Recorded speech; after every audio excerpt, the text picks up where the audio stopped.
सुस्वागतम दोस्तों, मैं संजय सिंधे आप सभी का स्वागत करता हूं मेरे YouTube चैनल पर। हम कक्षा 8वीं का जो पूरक पाठ्य पुस्तक है भारत की खोज का आज जो अध्याय हम देख रहे हैं, नई समस्याएं का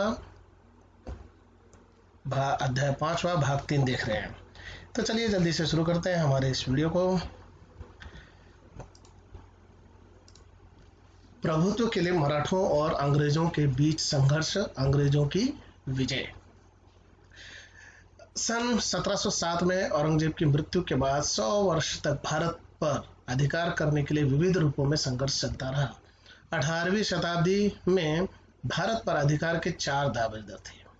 तो लेखक महोदय पंडित जवाहरलाल नेहरू जी कह रहे हैं कि 18वीं शताब्दी में भारत पर शासन करने के लिए 4 जो शासक थे वो हकदार थे, दावेदार थे, जिनमें मराठे, दक्षिण में हैदर अली और उनका बेटा टीपू सुल्तान, विदेशी थे फ्रांसीसी और अंग्रेज। सदी के पूर्वार्ध में यह लगभग निश्चित जान पड़ता था कि मराठे पूरे भारतवर्ष पर अपनी हुकूमत कायम कर लेंगे। तो पूर्वार्ध मतलब शुरुआत में, पहले का आधा भाग। तो सदी के शुरुआत में जो है ऐसा लग रहा था जैसे मराठे जो है पूरे भारतवर्ष पर अपनी हुकूमत अर्थात शासन स्थापित कर लेंगे और मुगल शासन के उत्तराधिकारी होंगे।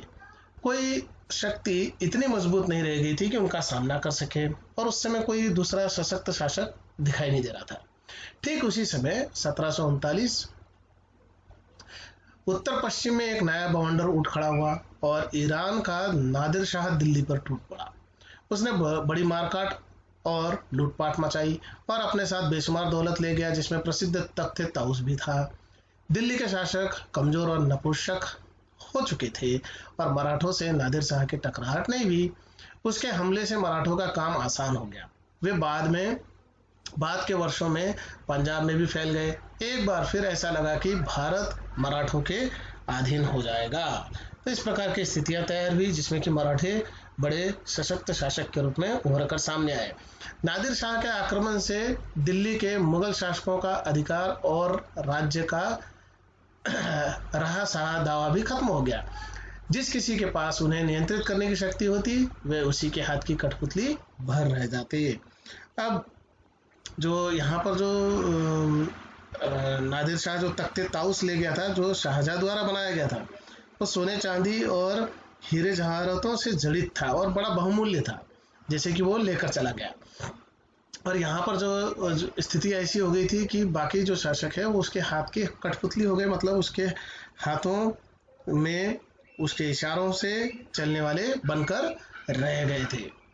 नादिर शाह के आने से पहले ही उसकी यह हालत हो चुकी थी। उसने इस प्रक्रिया को पूरा कर दिया। फिर भी चले आते रिवाजों के दबाव के कारण अंग्रेजी ईस्ट इंडिया कंपनी और दूसरे लोग भी उसके पास प्लासी की लड़ाई से पहले तक उपहार और कर भेजते रहे। बाद में लंबे समय तक कंपनी दिल्ली के उस बादशाह के एजेंट के रूप में काम करती रही जिसके नाम के सिक्के 1835 ईस्वी तक चलते रहे। तो कहने का तात्पर्य है कि पूरी स्थितियां जो है वो धीरे धीरे विदेशी शासकों की तरफ जाती हुई दिखाई दे रही थी। नादिर शाह के हमले का दूसरा परिणाम यह हुआ कि अफगानिस्तान भारत से अलग हो गया। तो अफगानिस्तान जो कि भारत का एक हिस्सा था, नादिर शाह के हमले की वजह से, आक्रमण की वजह से वो भारत से कट गया। अफगानिस्तान जो बहुत लंबे समय से भारत का हिस्सा था, उससे कटकर अब नादिर शाह के राज्य का हिस्सा बन गया। नादिर शाह ने उसे जीत लिया और अपने राज्य में मिला लिया। बंगाल में जालसाजी और बगावत को बढ़ावा देकर क्लाइव ने थोड़े से प्रयास से सन 1757 में प्लासी का युद्ध जीत लिया। इस तारीख से कभी कभी भारत में अंग्रेजी साम्राज्य की शुरुआत मानी जाती है। तो स्थितियां ऐसी हो गई थी कि 1757 में जो प्लासी का युद्ध जीता गया और क्लाइव ने जीत लिया था और सच्चे अर्थों में भारत पर जो है वो अंग्रेजी शासन की शुरुआत यहीं से मानी जाती है। और कुछ लोग इसके विरोध में भी हैं, लेकिन मुख्य तौर पर ये दिखाई देता है। जल्दी ही पूरे बंगाल और बिहार अंग्रेजों के हाथ आ गए। इनके शासन की शुरुआत के साथ ही सन 1770 ईस्वी में इन दोनों सूबों में भयंकर अकाल पड़ा, जिससे इस घनी आबादी वाले इलाके की 1/3 से अधिक आबादी नष्ट हो गई। तो बड़ा भीषण अकाल पड़ा होगा, सूखा पड़ा होगा, जिसकी वजह से इतने लोग मर गए।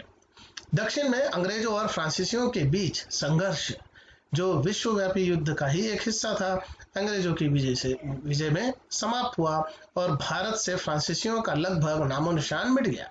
फ्रांसीसियों के भारत से हट जाने के बाद तीन ताकतें बाकी रह गई जो अधिकार के लिए संघर्ष कर रही थी। तो इस प्रकार से एक समझौता हुआ और समझौते के तहत जो फ्रांसीसी है वो भारत से हट गए और अंग्रेजों ने फिर यहाँ पर जो है जो करने वाले तीन संगठन जो रह गए थे, जिसमें मराठा था, हैदर अली थे और अंग्रेजी, इन तीनों के बीच में ही अब संघर्ष होना शुरू हो गया।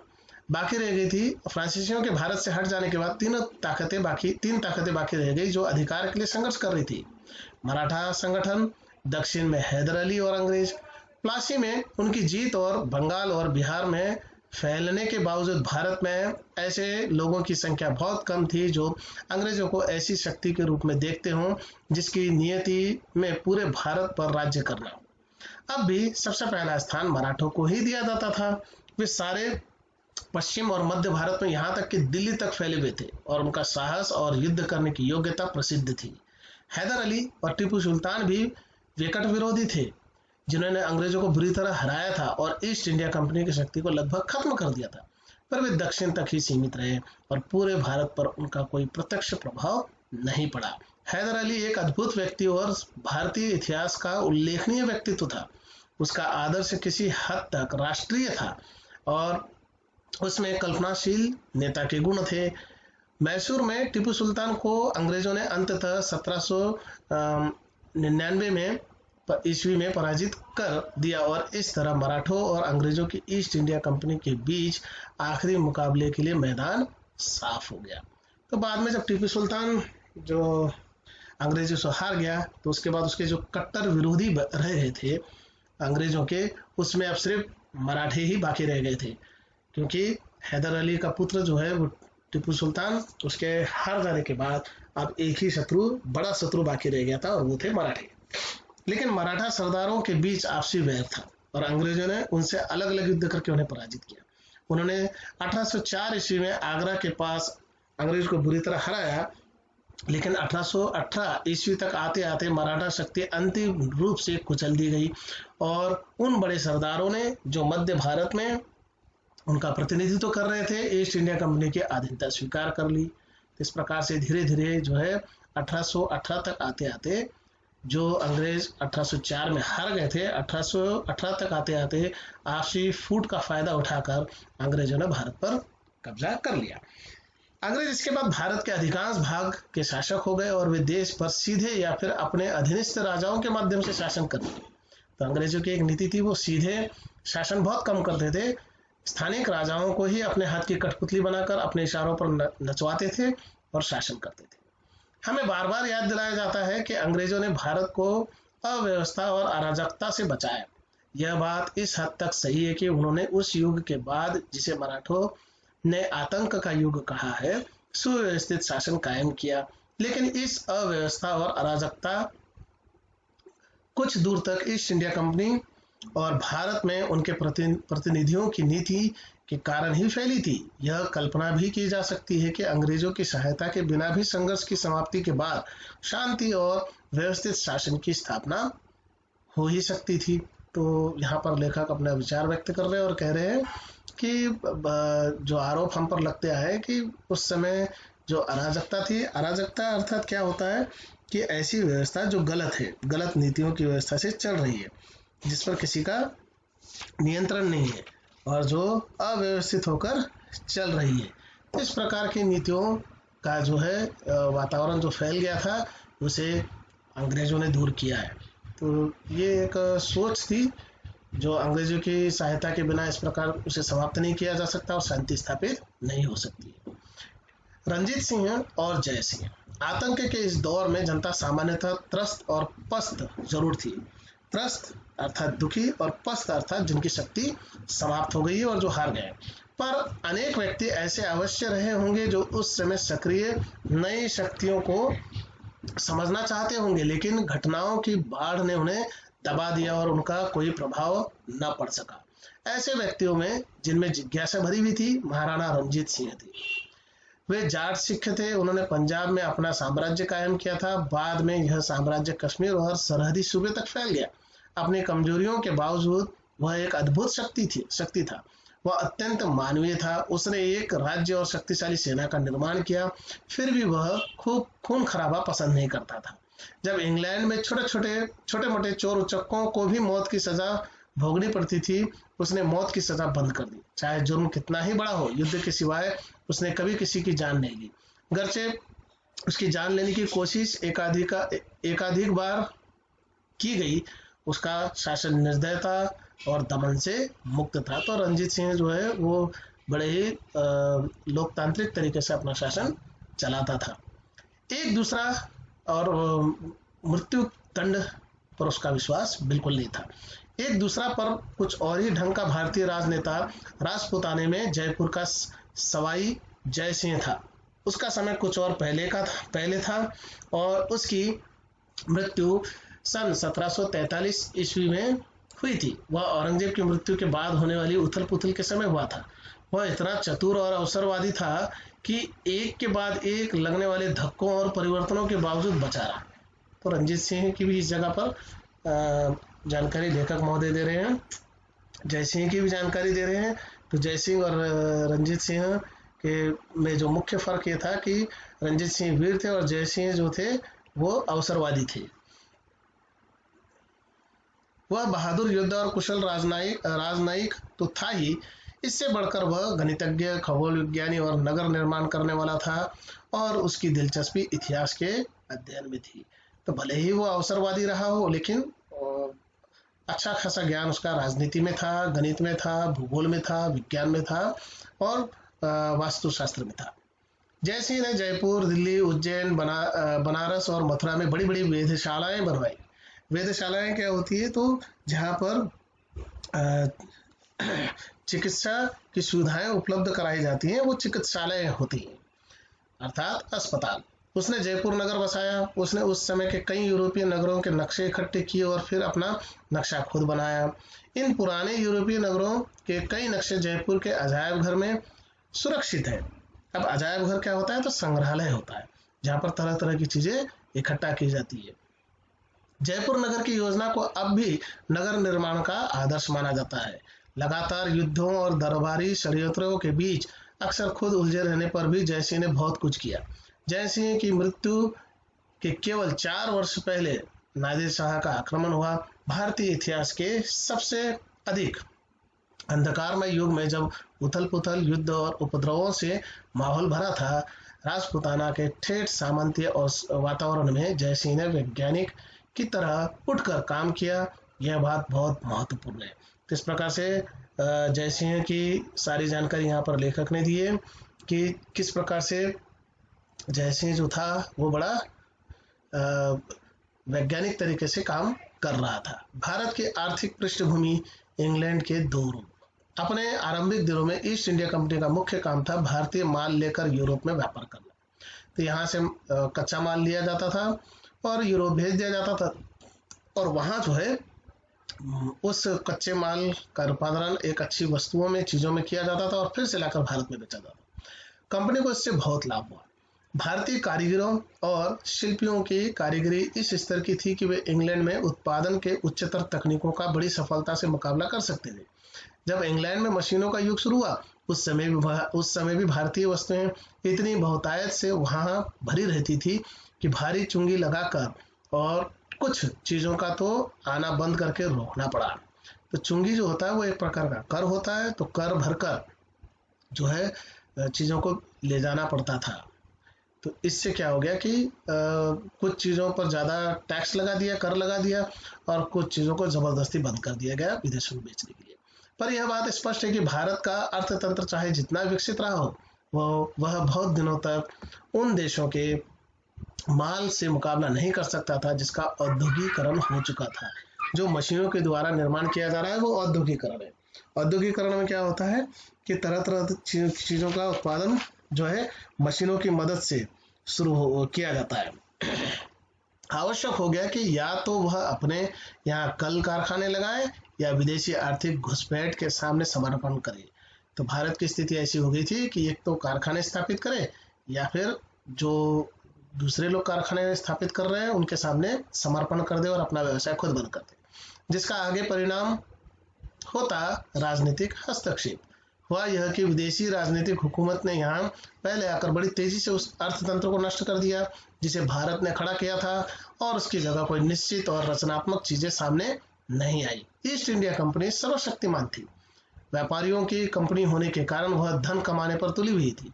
ठीक उस समय जब वह तेजी से अपना धन कमा रही थी, एडम स्मिथ ने सन 1776 में द वेल्थ ऑफ नेशंस में लिखा, एकमात्र व्यापारियों की कंपनी की सरकार किसी भी देश के लिए सबसे बुरी सरकार है। तो एडम स्मिथ जो है उन्होंने अपने विचार इस प्रकार से रखा है अपनी किताब में। इंग्लैंड का भारत में आगमन तब हुआ जब 1600 ईस्वी में रानी एलिजाबेथ ने ईस्ट इंडिया कंपनी को परवाना दिया, तो एक प्रकार से अनुमति दी कि वो भारत में आकर अपनी कंपनी स्थापित कर सकते हैं। उस समय शेक्सपियर जीवित था और लिख रहा था। 1608 ईस्वी में मिल्टन का जन्म हुआ।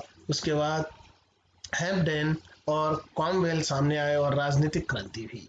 तो यहाँ पर शेक्सपियर, जैसे कि आप सभी को पता है, कि बहुत बड़ा साहित्यिक व्यक्ति था, और ठीक उसी प्रकार से मिल्टन भी कविताएं लिखते थे, वो भी काफ़ी प्रसिद्ध थे व्यक्ति थे। उसके बाद हैम्पडेन वो भी, और कॉमवेल भी उसी प्रकार से।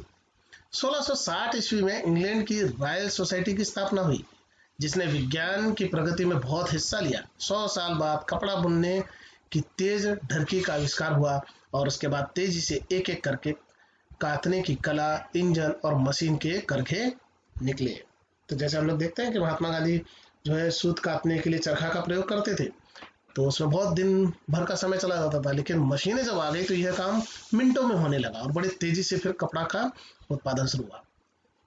इन दो में से भारत कौन सा इंग्लैंड आया?